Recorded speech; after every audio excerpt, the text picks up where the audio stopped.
These letters, I think, do more to keep me in touch with what's happening around the country than just about anything else.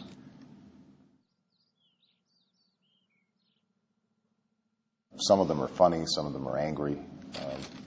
A lot of them are sad or frustrated about their current situation. In his first week as president, he asked for 10 letters every day. And every day since, we've given it to him.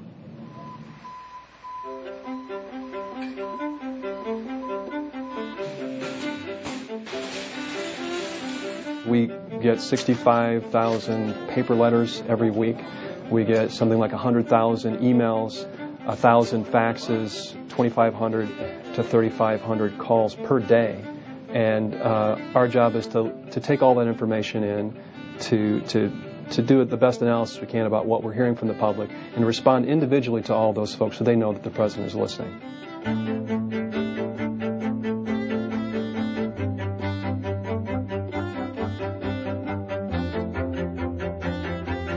Anyone that sends a message to us, it comes into our offices. Our staff sorts through them.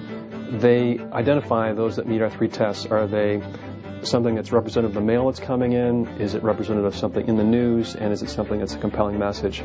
We pile that mail together. Some of it ends up here on my desk. I sort through it, categorize it by issue, and then every day I go through them and pick the 10 that best represent what's happening right now. And it's a good dialogue, a direct relationship between constituents who have these concerns and the president who desperately wants to get those messages. The president's talked about being in a bubble, and our job is to make sure that he gets out of it every day.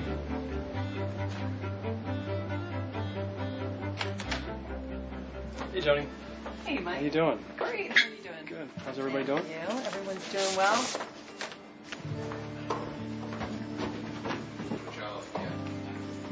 Hey. Thank you. So this is for tomorrow? Yep. Okay. You good? Yep, I'll give it to him. He probably replies to somewhere between 3 and 4 a night.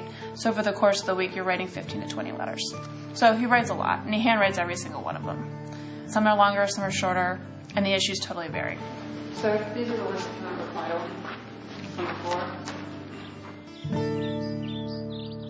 to. Lately, I've been getting a lot of healthcare letters, and this is a good example. Dear Mr. Obama, my son-in-law, age 42, had a heart valve replaced 2 years ago. His wife and 2 children pay $1,200 per month for health insurance. They can not get another provider because he has a pre-existing condition. He's now unemployed, so my husband and myself are helping them. We're in our mid-60s, and this is draining our retirement. There's so many letters like that that I'm receiving every day. Here's another one. A woman whose husband retired from AT&T at 61 is waiting to get on Medicare. You now have the company in negotiations with the union and may decide to stop health care for retirees. Got another one, an antique business in Alabama. They are on the verge of losing their business because they just can't afford to pay the premiums. Their premiums increased $70 per month just this month. So a lot of the stories are heartbreaking. People who work hard, a lot of times they'll say, I've never written to a president before. I'm not looking for a handout. All I want is just a fair shake. And it ends up being a powerful motivator for me when we try to move this health agenda forward. Now, some of them are more cheerful. And this one, for example, with all the huge money difficulties facing our country, I thought you might like to see how someone spent their $250 stimulus money.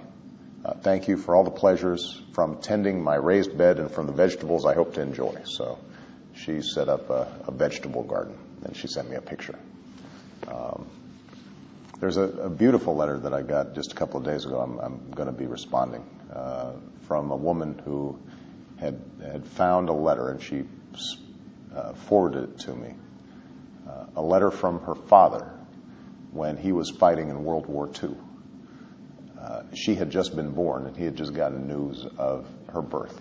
And he sent this letter, "My dearest daughter," and explained what he was doing in Europe during World War II and why this was so important and what the country meant to him, and that someday she'd be old enough to read it and understand why this was so important.